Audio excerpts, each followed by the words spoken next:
Welcome to Better Together, a Vaishnava family podcast. A podcast where we explore family life from a Bhakti yoga perspective. We are your hosts. I'm Aksh.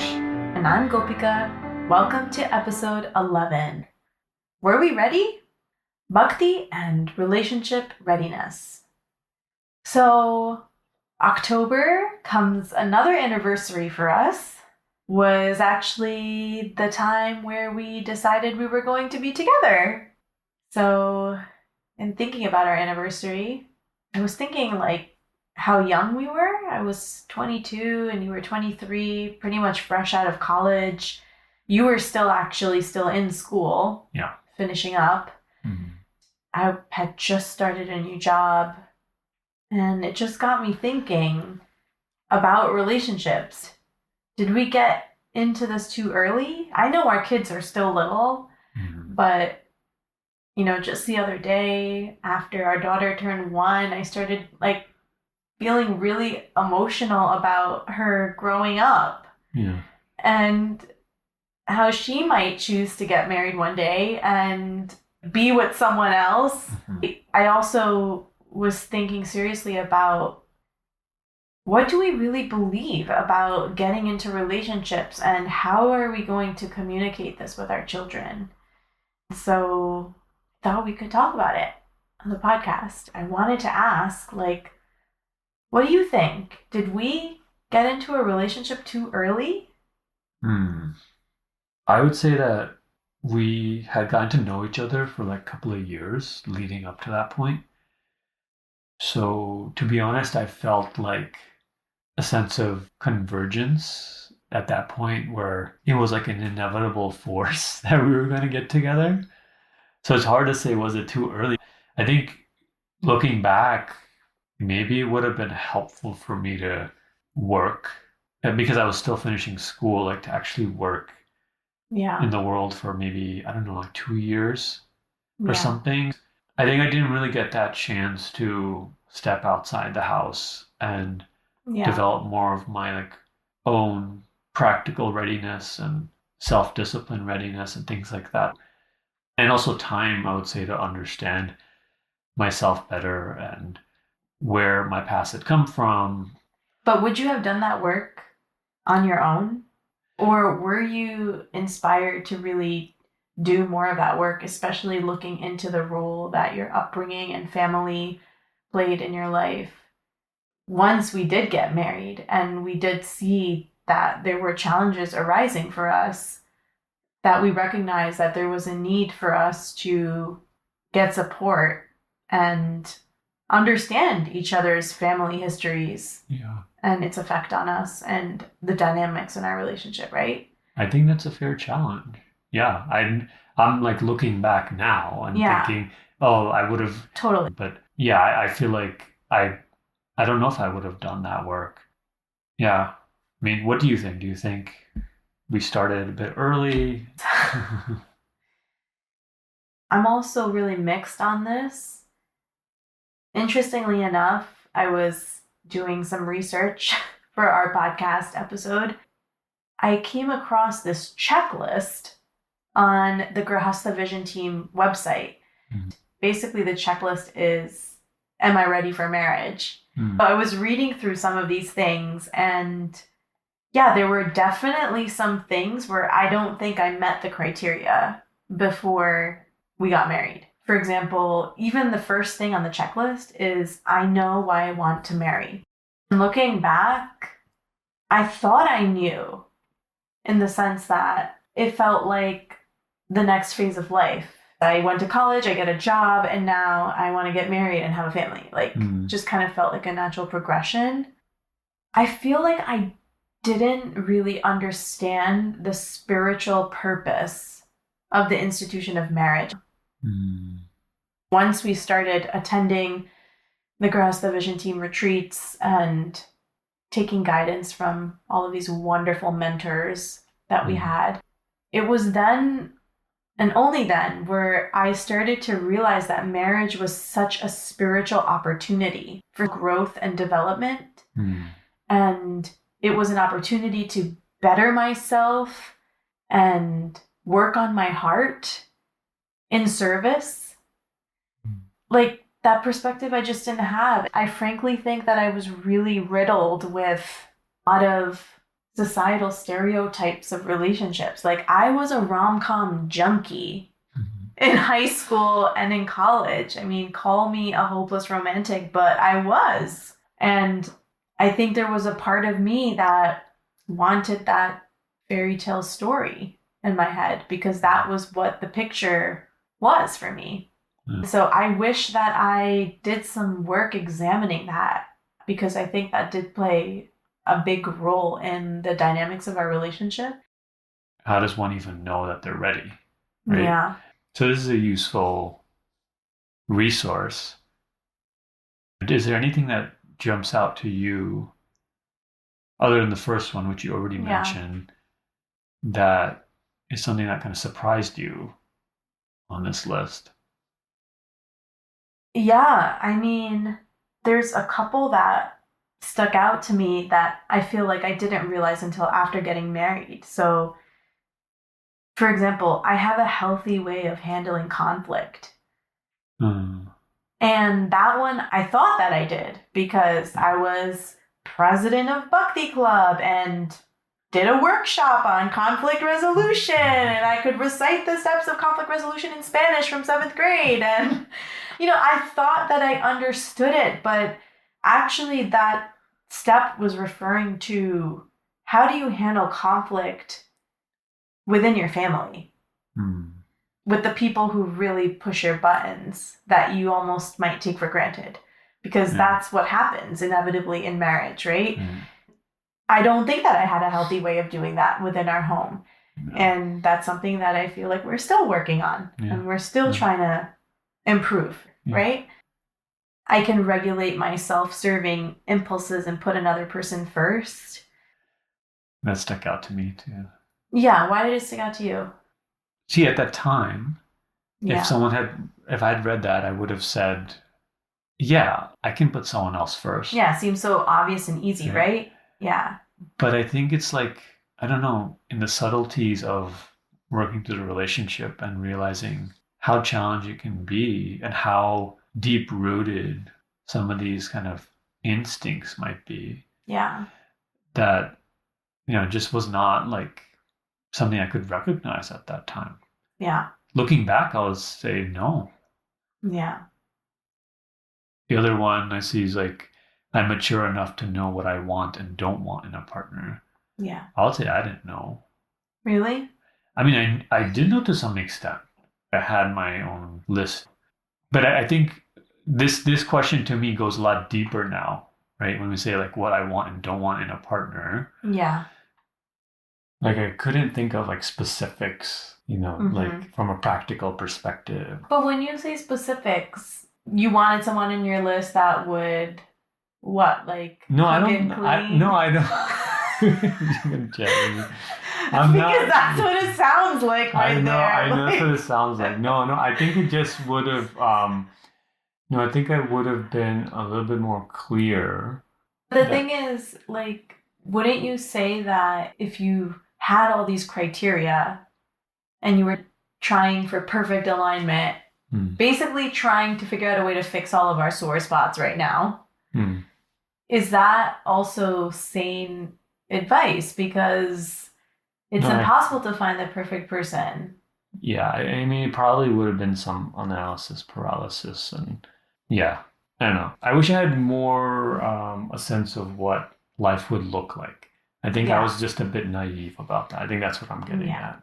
I, too, was also naive about what it was going to be in terms of how we were going to work out our things. Like, for example, with roles, right? Even after we got together, we went through the exercise of dividing up who's going to do what. But little did we know how many levels deep just that conversation of roles goes. Right? It's not just you take out the trash and I cook dinner. Yeah.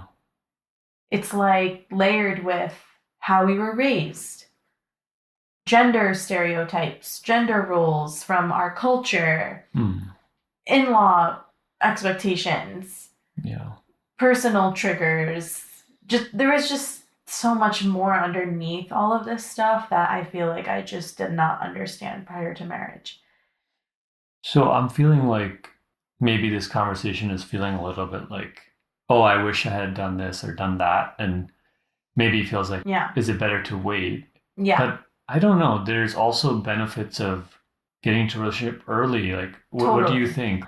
Yeah. I mean, when you were talking about how you wished that you worked for some time and figured out yourself a little more, I was thinking that it's been really special that I was with you through that whole journey. Yeah. There's something to be said about a messy history and figuring it out together as you go.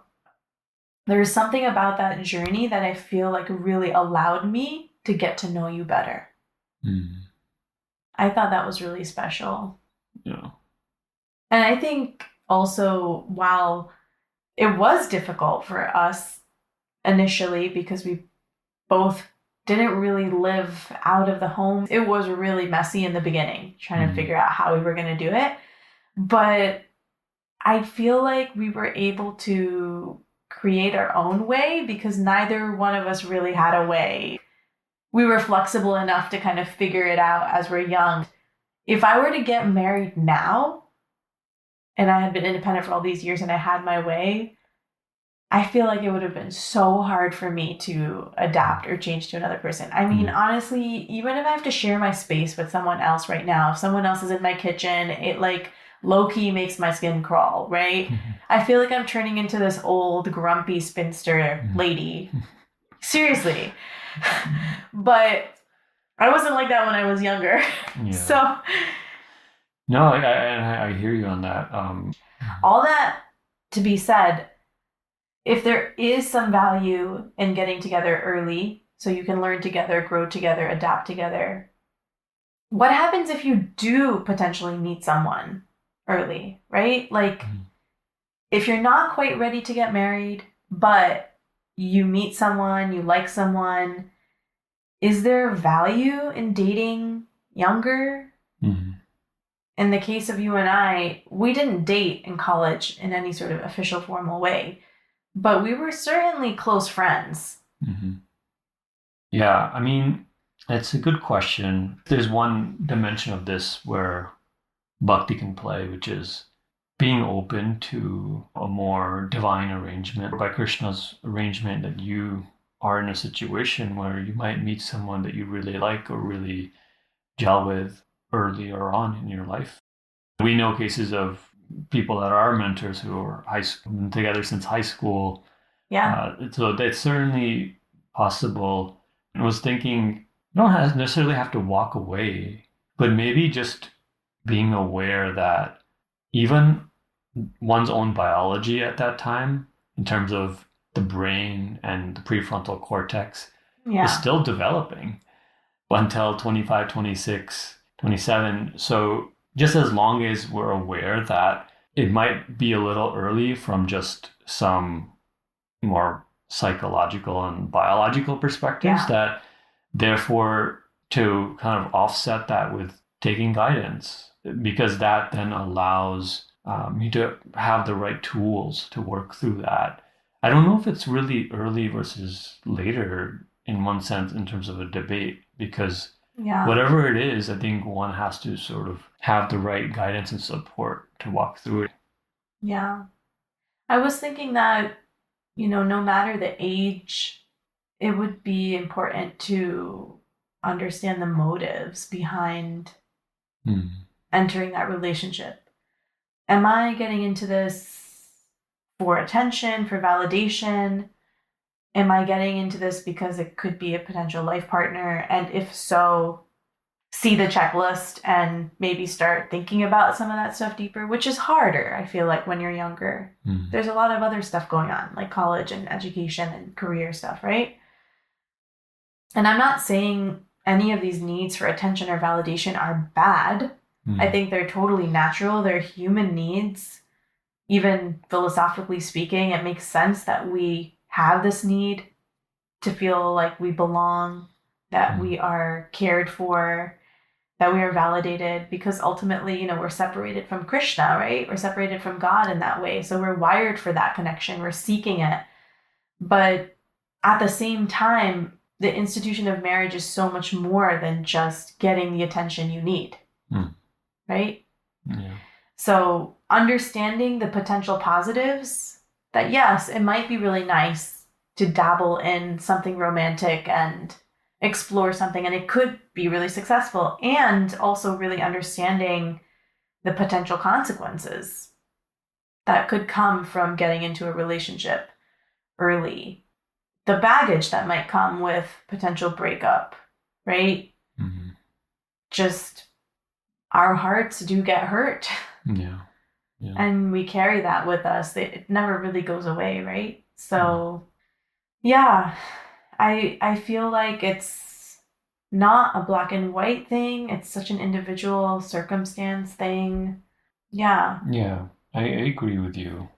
There's value in this idea of dating, right? Because should you date earlier and sort of have those experiences of being in different relationships, and that makes one more prepared for a committed relationship down the line.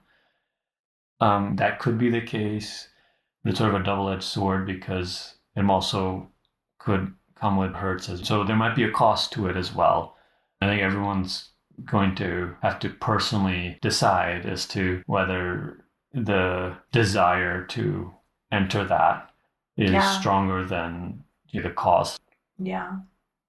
So do you feel like there's anything in our philosophy, our scriptures, that provide any insight or direction when it comes to relationships and when to get into a relationship, how to get into a relationship? So I guess traditionally and culturally speaking, at least in India, generally men and women got married a bit early. Yeah. Yeah. So, Srila Prabhupada would mention that traditionally women get married at 16, I think it was, and for the men around 25. So this was sort of like he had given this comment in multiple places. I heard that actually at a youth retreat. I think I was only 12 and I heard that and I was like, what? Yeah, we could, debate that and its applicability today. I mean, he himself said that these kind of social elements were never the most important thing. Yeah. And that he was there to help share spiritual message. Yeah. So he said that also multiple times. But that was sort of the background in which he came in. I think his wife was also married very, very young. I don't feel like Bhakti wisdom is the same as Indian culture. No. And for me, what sticks out is from Bhagavatam, which is one of the primary texts of our Bhakti tradition.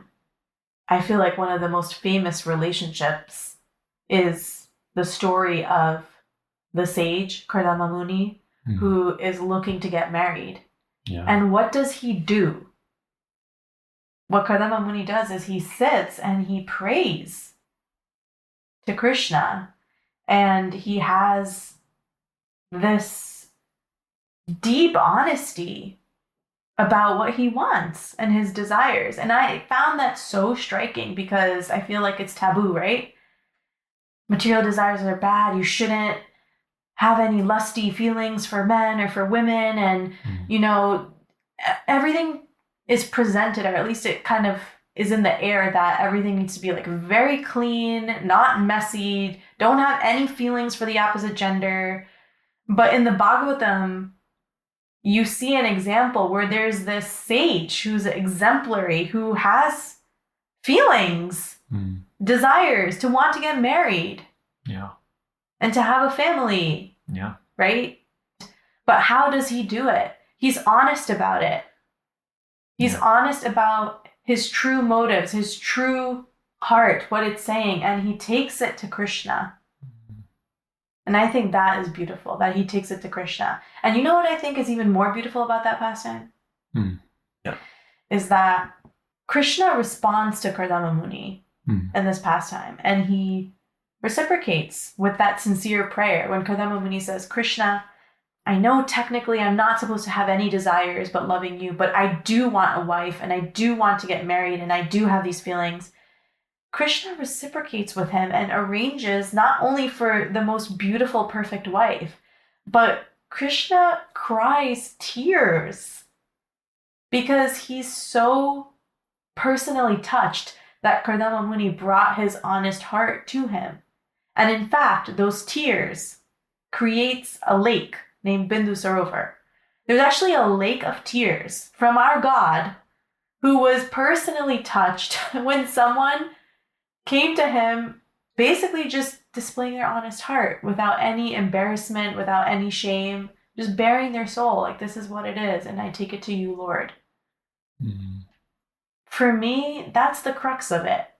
We should be wise about it. We should be thoughtful about it. We should check in with who we are and where we're at and how deeply we've reflected on marriage and our own biases and our own myths of relationships. But at the end of the day, like just being open to God's plan in our life and leaning into that close personal relationship with God.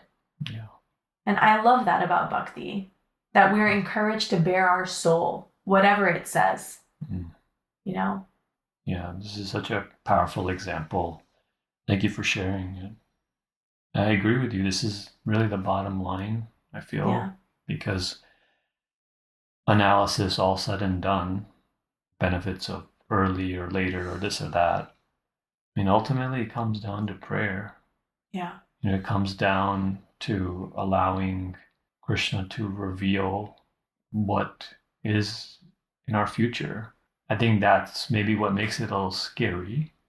Definitely. But we can rest in the fact that there is someone there who does care about us and is going to help us walk through this. I think that can be very helpful. I would say also faith building. Yeah. Like, I remember for us, we were kind of in the gray zone and the questionable zone in college. Neither one of us really understood where each other's was feeling. Then we kind of just distanced ourselves from each other for a year or so. And during that year, I felt so unsettled and I felt so uneasy about the future. I do remember praying a lot in that year, more than any other time. When things worked out somehow, I just felt in that moment that Krishna was on my side. I felt so loved because I felt like that divine power, that personal God was really watching out for me and really took care of me and listened to me and heard my heart. So yeah, maybe that period of instability and feeling uneasy about who you're going to get married with is meant as an opportunity. Nice. Those opportunities don't come always, because when we are stable and grounded and everything's working out, there really is no reason to pray that deeply, right? Beautiful. So we're reflecting backwards, but honestly, I'm thinking forwards to maybe another 10, 12 years where we might be in the place of having to have these very real conversations with our kids. And I feel stressed about it. Just thinking about this conversation and everything we reflected on, what do you want to keep in mind when our kids are at this age? What do you want to say to them about relationships? How are we going to guide them? Well, I think the biggest thing that's going to matter then is what they see in us. Because that will be their blueprint going forward. Yeah, I was thinking I want to remember to ask questions and listen more than talk. Because for me, I like to talk. And I really want them to do the right thing. And I'm really scared of them getting hurt. Yeah. But I feel like when it comes to relationships, it's really important for me to just accept that there might be a variety of ways that happens for them and to be open to that. Like, be open to God's plan for my own children, and that it might be different for what happened to me, you know? And so my job then is to try to give them some of the signposts that might help them along the way. And so exploring that together, maybe by asking questions, you know, what do they believe is in a person they would want to spend the rest of their life with, and why? If we do watch a movie with a rom-com, perhaps opening a conversation about that and challenging them rather than letting that sit as if like that's what you should be hoping for in life, right? Yeah. It's a really nice point. Like helping build a critical and reflective lens. Yeah. Because at the end of the day, there's really not too much we can say or influence, I feel, other than giving them the tools to be able to walk the path themselves. So, just I hope that I can be a support for them in this time of life. And at the same time, be a parent that will maintain boundaries around safety and, you know, have some things that are not compromised on. We'll see as things develop with our kids. But yeah, it sounds like a terrifying phase of life. Like, dare I admit, it sounds more terrifying than my toddlers. Yeah. Honestly. Yeah. Parenthood, huh? Any last thoughts? There's certainly aspects of the things that we can do to prepare for the relationship. And there's also elements that are beyond our abilities, that are the divine arrangement. And, you know, I felt like, you know, those two things do come together when it's time. Yeah, I think that what you said about prayer is really nails in the head for me.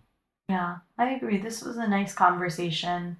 I think for me, reflecting back, it makes me realize how my current issues or my current triggers in our relationship are still connected to unresolved things from that checklist. You know, things that weren't really completely worked out prior to us getting into a relationship. And so they're still being ironed out. And so I feel like my gut reaction sometimes is to cover for that, or to make it about something else, or to maybe even blame you for it. But deep down, there's still work for me to do. Same. Yeah. Thank you for this conversation. Thank you.